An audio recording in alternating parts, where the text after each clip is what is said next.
اعوذ باللہ من الشیطان الرجیم، بسم اللہ الرحمن الرحیم۔ اس سورت کا نام سورہ فاتحہ ہے۔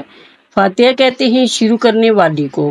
چونکہ قرآن کریم میں سب سے پہلے یہی سورت لکھی گئی ہے، اس لیے اسے سورہ فاتحہ کہتے ہیں، اور اس لیے بھی کہ نماز میں قرات بھی اسی سے شروع ہوتی ہے۔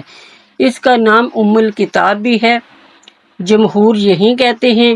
حسن اور ابن سیرین اس کے قائل نہیں، وہ کہتے ہیں کہ لوح محفوظ کا نام ام الکتاب ہے۔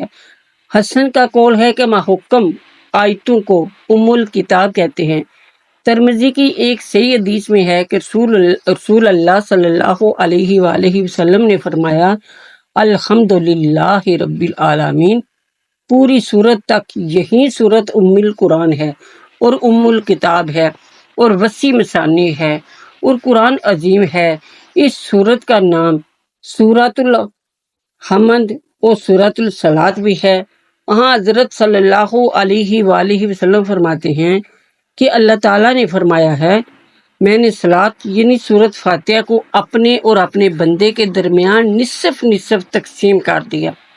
جب بندہ کہتا ہے الحمدللہ رب العالمین، اللہ تعالیٰ فرماتا ہے میرے بندے نے میری تعریف کی پوری حدیث تک۔ اس حدیث سے معلوم ہوا کہ سورت فاتحہ کا نام صلاۃ بھی ہے، اس لیے کہ اس سورت کا نماز میں پڑھنا شرط ہے۔ اس سورت کا نام سورۃ الشفاء بھی ہے۔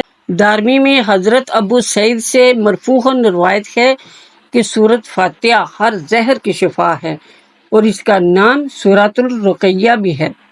جب حضرت ابو سعید رضی اللہ تعالیٰ عنہ نے جب سانپ کے کاٹے ہوئے شخص پر اس سورت کو پڑھ کر دم کیا اور وہ اچھا ہو گیا، تب حضور صلی اللہ علیہ وآلہ وسلم نے ان سے فرمایا، تمہیں کیسے معلوم ہو گیا کہ یہ رقیہ ہے، یعنی پڑھ کر پھونکنے کی صورت ہے۔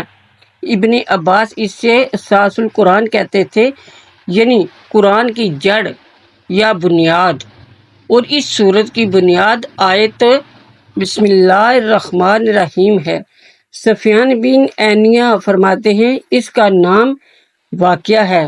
یحییٰ بن کثیر کہتے ہیں اس کا نام کافیہ بھی ہے، اس لیے کہ یہ اپنے علاوہ سب کی کفایت کرتی ہے، اور دوسری سورت اس سورت کی کفایت نہیں کرتی۔